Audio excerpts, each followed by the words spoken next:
আউযুবিল্লাহি মিনাশ শাইতানির রাজিম বিসমিল্লাহির রহমানির রহিম। সোনো উচ্চ বিদ্যালয় অনলাইন ক্লাসে নবম দশম শ্রেণীর শিক্ষার্থীদেরকে জানাচ্ছি স্বাগতম, সুস্বাগতম। শিক্ষার্থী বন্ধুরা, তোমরা কেমন আছো? আশা করি নিশ্চয়ই ভালো আছো, বাড়িতে আছো, সুস্থ আছো। শিক্ষার্থী বন্ধুরা, আজকে তোমাদের সাথে আছি আমি এনামুল হক, সহকারী শিক্ষক, সোনো উচ্চ বিদ্যালয় ফেনী সদর ফেনী। আমাদের আজকের বিষয় বাংলা দ্বিতীয় পত্র। আমরা গত ক্লাসের ধারাবাহিকতা আজকে পড়ব। তোমরা জানো ইতিপূর্বে আমরা পড়েছিলাম সমাস। আমরা সমাসের ইতিমধ্যে বহুব্রীহি সমাস পর্যন্ত পড়েছিলাম। আজকে পড়ব আমরা সমাজের অবশিষ্ট অংশ তথা আমাদের যে দ্বিগু সমাস এবং অব্যয়ভাব সমাস, এবং এর পরবর্তীতে আরো যেটা আছে প্রাদি সমাস এবং নিত্য সমাসের আজকে আমরা আলোচনা করব। শিক্ষার্থী বন্ধুরা, তোমরা তোমাদের বইয়ের 69 পৃষ্ঠায় চলে যাও। শিক্ষার্থী বন্ধুরা, আমরা পাঠের শুরুতে একটু দেখি এখানে কি লেখা আছে। দেখি, তোমরা এখানে দেখতে পাচ্ছ কি লেখা আছে। 3 কালের সমাহার, ত্রিকাল। চৌরাস্তা সমাহার, চৌরাস্তা। এরপরে আছে আমাদের 3 মাথার সমাহার, তে মাথা। শত অব্দের সমাহার, শতাব্দী। পঞ্চবটের সমাহার, পঞ্চবটী। ত্রি বা 3 পদের সমাহার, ত্রিপদী। শিক্ষার্থী বন্ধুরা, তোমরা দেখে বুঝতে পারছো এই যে ব্যাস বাক্য এবং সমস্ত যে পদ, সেখান থেকে তোমরা বুঝতে পারছো এটা কি হবে, এগুলো কিসের আলোচনা বুঝতে পারছো তোমরা। এটি হচ্ছে এবং যেখানে তোমরা দেখতে পাচ্ছ সমাহার আছে, আমরা জানি সমাহার থাকলে সেটা কি হয়, দ্বিগু সমাস হয়। তাহলে চলো শিক্ষার্থী বন্ধুরা, আমরা এই উদাহরণগুলোর আলোকে এখন আমরা দ্বিগু সমাসের সংজ্ঞাটা বলি। তোমরা কি বলতে পারো দ্বিগু সমাসের সংজ্ঞাটা কি? একটু চিন্তা করে দেখো তো। দেখো আমরা কি বলতে পারি, দেখো তাহলে সমাহার বা সমষ্টি বা মিলনার্থে, সমাহার বা সমষ্টি বা মিলনার্থে সংখ্যাবাচক শব্দের সঙ্গে বিশেষ্য পদের যে সমাস হয়। আমি আবার বলছি, তাহলে কি তোমরা দেখো সমাহার, সমষ্টি বা মিলনার্থে সংখ্যাবাচক শব্দের সঙ্গে বিশেষ্য পদের যে সমাস হয় তাকে কি বলবো আমরা, দ্বিগু সমাস। একটি কথা মনে রাখবে, দ্বিগু সমাসে সমাস নিষ্পন্ন পদটি বিশেষ্য পদ হয়। তাহলে আমরা দেখতে পাচ্ছি যেখানে সমাহার থাকে, সমষ্টি থাকে, সেগুলো হচ্ছে আমাদের দ্বিগু সমাস। দেখো শিক্ষার্থী বন্ধুরা, এখানে কি লিখলাম স্ক্রিনে তোমরা দেখতে পাচ্ছ, জানু পর্যন্ত লম্বিত। কি? আজানু লম্বিত।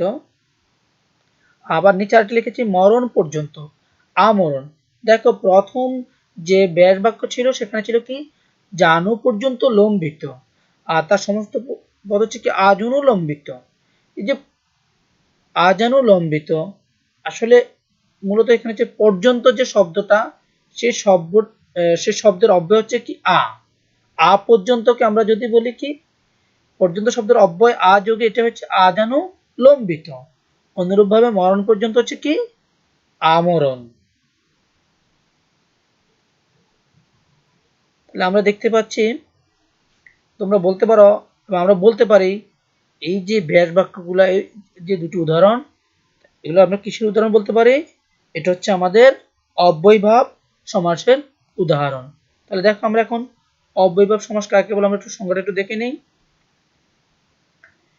পূর্ব পদে অব্যয় যোগে, তোমরা দেখেছ যে আমরা লিখেছিলাম যে আজানু পর্যন্ত লম্বিত এবং আমরণ। তাহলে কি ছিল আমার পূর্বপদ, সেই পূর্বপদ আমরা ছিল জানু এবং মরণ।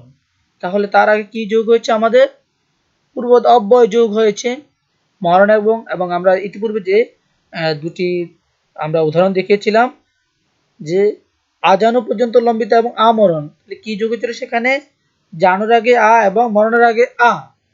তাহলে এই দুটো ছিল কি আমার অব্যয়। তাহলে কি হচ্ছে, পূর্ব পদে অব্যয় যোগে নিষ্পন্ন সমাসে যদি অব্যয়ের অক্ষরে প্রাধান্য থাকে, এবং মূলত সেখানে অব্যয় পদটাই প্রধান রূপে ছিল, সেজন্য এটি হচ্ছে কি অব্যয়ভাব সমাস। তাহলে যে সমাসের সমস্ত পদ উপসর্গ দ্বারা আমরা জানি আ হচ্ছে একটি উপসর্গ বা অব্যয়বাচক শব্দাংশ, আমরা জানি উপসর্গ সেটি। তাহলে সে উপসর্গ দ্বারা শুরু হয় তাকে কি বলবো আমরা? অব্যয়ভাব সমাস বলবো। আরেকটি কথা মনে রাখবে, অব্যয়ভাব সমাসে কেবল অব্যয়ের অর্থে যোগে ব্যাস বাক্যটা রচিত হয়। যে ব্যাস বাক্যটা হবে সেটা অব্যয়ের অর্থ যোগে। এখন আমরা কিছু উদাহরণ দেখি। দেখো আমরা কিছু কথা জেনে রাখি, মনে রাখবো। সামীপ্য, বিপসা, পর্যন্ত, অভাব, অনতিক্রম্য, সাদৃশ্য, যোগ্যতা প্রভৃতি নানা অর্থে অব্যয়ভাব সমাস হয়। কি কি? সামীপ্য বুঝাইতে, বিপসা তথা পুনঃপুনিকতা বুঝাইতে, পর্যন্ত বুঝাইতে, অভাব বুঝাইতে, অনতিক্রম্য, সাদৃশ্য, যোগ্যতা এই সকল বিষয় বোঝানোর জন্য অব্যয়ভাব সমাস হয়।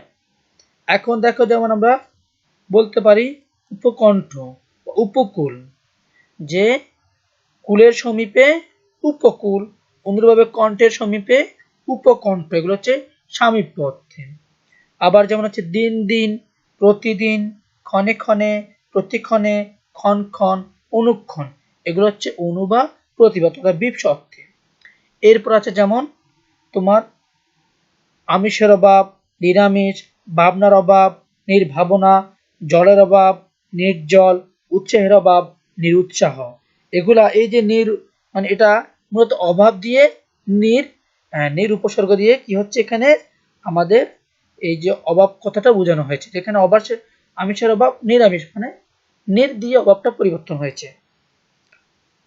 এরপরে আছে আমাদের পা থেকে মাথা পর্যন্ত আপাদ মস্তক, এটা অনুরূপভাবে আবার সমুদ্র থেকে হিমাচল পর্যন্ত সমুদ্র হিমাচল, এগুলো হচ্ছে পর্যন্ত। এখন দেখো এরপর হচ্ছে সাদৃশ্য, শহরের সদৃশ, কি শহরের সদৃশ, উপশহর, অনুরূপভাবে গ্রহের তুল্য, উপগ্রহ। আর যেটা আমি আবার একটু বলবো, একটু উপগ্রহটা এখন বলছি, আবার একটা বলবো, ব্রণের সদৃশ, উপব্রণ। এটা হচ্ছে সদৃশ মানে রকম, এরকম হলে এটাও কি আমাদের অব্যয়ভাব সমাস। এরপর আছে যেমন বেলাকে অতিক্রান্ত, এটা হচ্ছে উদ্ভেল, এটা অতিক্রম করেছে, এটা উদ্ভেল। এরপর আছে আরো তোমরা দেখতে পারো বিরুদ্ধবাদ, প্রতিবাদ, এটা হচ্ছে প্রতি, যে বিরোধকে প্রতি বলে, বিরোধের জন্য প্রতি উপসর্গ ব্যবহার করা হয়েছে, যার জন্য প্রতিবাদ। আবার দেখো পশ্চাৎ মানে অনু, মানে পিছু, পশ্চাৎ গমন মানে অনুগমন, ঈষদ নত, আনত, এরকম ভাবে আরো লিখতে পারো ঈষদ রক্তিম, আরক্তিম। এরপর আছে অক্ষির অগোচরে পরোক্ষ, এটা হচ্ছে দূরবর্তী অর্থে। এই যে অক্ষির অগোচরে পরোক্ষ, এটা দূরবর্তী অর্থে বোঝানোর জন্য এরকম আছে প্রপিতামহ। এরকম তোমরা আরো বলতে পারো, যেমন আছে তোমাদের বইতে তোমরা দেখবে উপটা যেমন উপগ্রহ, উপনদী, এখানে ছোট অর্থে ক্ষুদ্র অর্থে উপ ব্যবহৃত হয়। আরো আছে পরিপূর্ণ, সম্পূর্ণ, পূর্ণ অর্থে পরি উপসর্গ দিয়ে।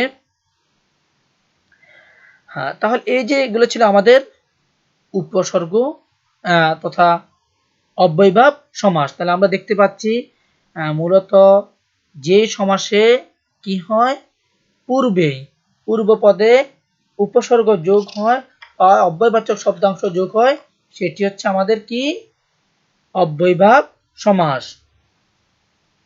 শিক্ষার্থী বন্ধুরা, আমাদের এই যে কয়েকটি সমাস আছে, এগুলো ছাড়া আরো কিছু সমাস আছে, যেমন প্রাদেশ সমাস, নিত্য সমাস, উপপদ সমাস ও অলুক সমাস।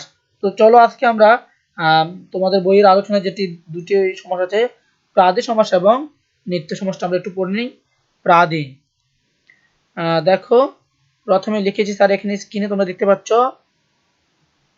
প্রকৃষ্ট রূপে প্রভাত, মানে প্রকৃষ্ট রূপে ভাত, প্রবাদ।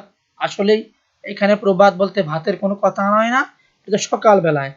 প্রকৃষ্ট যে বচন, প্রবচন, অনুতে যে তাপ, এখানে পশ্চাতে, এখানে বানানটা শিক্ষার্থী বন্ধুরা, এখানে পশ্চাতে বানানটা একটু ভুল হয়েছে, তোমরা দেখো পশ্চাতে বানানটা ঠিক করে দিচ্ছি আমি। পশ্চাতে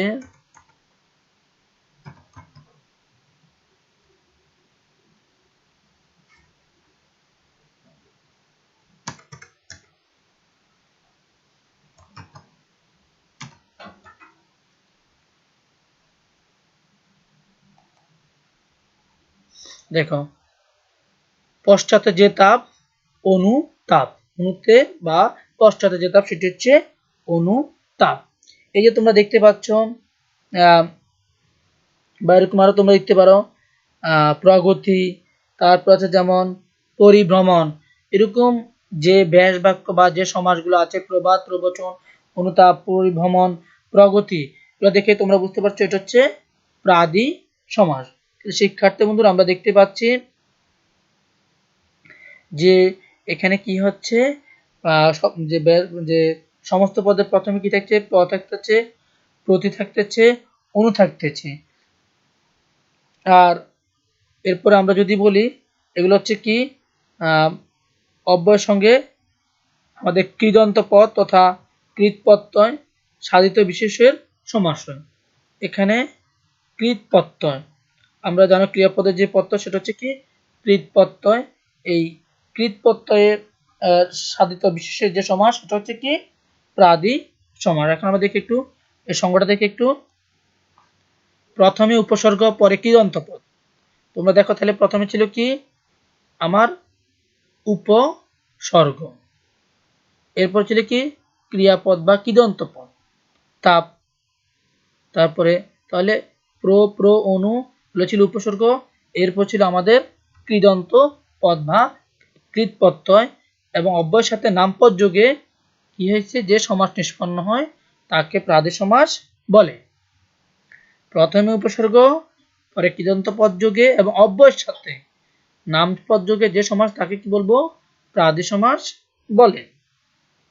এবার দেখো শিক্ষার্থী বন্ধুরা, অন্য গ্রাম, গ্রামান্তর, কেবল দর্শন, দর্শন মাত্র, অন্য গৃহ, গৃহান্তর। আরেকটি দেখো কাল তুল্য সাপ। এখানে কাল বলতে যেটা বোঝাচ্ছে বিষাক্ত, আর অথবা জম, বা এখানে কিন্তু এটা কালো বর্ণের নয়, এটাকে বিষাক্ত বা জম, কিন্তু এখানে কালো, কিন্তু মূলত এটা কালো বর্ণ না, এটাকে বলা হচ্ছে কাল তুল্য সাপ। এটা হচ্ছে কি কালো সাপ। তুমি আমি ও সে, এটা হচ্ছে কি আমরা, 2 এবং 90 92। এই যে সমাসগুলা এটা হচ্ছে নিত্য সমাসগুলো তোমরা মনে রাখবে। গ্রামান্তর, দর্শন মাত্র, গৃহান্তর, কালসাপ, আমরা, 92 এই হচ্ছে কি আমাদের নিত্য সমাস। তাহলে শিক্ষার্থী বন্ধুরা এখন দেখো আমরা আমাদের উদাহরণ থেকে আমরা এখন নিত্য সমাসের যে সংজ্ঞাটা বলতে পারি সেটা হচ্ছে কি যে সমাসে সমসমান পদগুলো নিত্য সমাসবদ্ধ থাকে। কি থাকে? সমসমান পদগুলো নিত্য সমাসবদ্ধ থাকে এবং ব্যাস বাক্যের দরকার হয় না। এখানে ব্যাস বাক্যের দরকার হয় না, অন্য পদের দ্বারা সমস্ত পদের অর্থ প্রকাশ করতে হয়। যে সমসমান পদগুলো নিত্য সমাসবদ্ধ থাকে, ব্যাস বাক্যের দরকার নেই, অন্য পদের দ্বারা সমস্ত পদের অর্থ প্রকাশ করতে হয়। তোমরা দেখো যেমন 2 এবং 90 92, তাহলে আমরা কি করছি অন্য একটা সংখ্যা দিয়ে অন্য একটা পদ দিয়ে সেটা অর্থ প্রকাশ করতে হচ্ছে, এটাকে বলা হয় নিত্য সমাস। শিক্ষার্থী বন্ধুরা আশা করি তোমরা আজকের যে পাঠটুকু ছিল দ্বিগু সমাস, অব্যয়ীভাব সমাস, প্রাদি সমাস এবং নিত্য সমাস তোমরা বুঝতে পেরেছ। শিক্ষার্থী বন্ধুরা এতক্ষণ পর্যন্ত তোমরা ক্লাসে থাকার জন্য তোমাদেরকে ধন্যবাদ। সবাই ভালো থেকো, সুস্থ থেকো, আল্লাহ হাফেজ, বাড়িতে থেকো।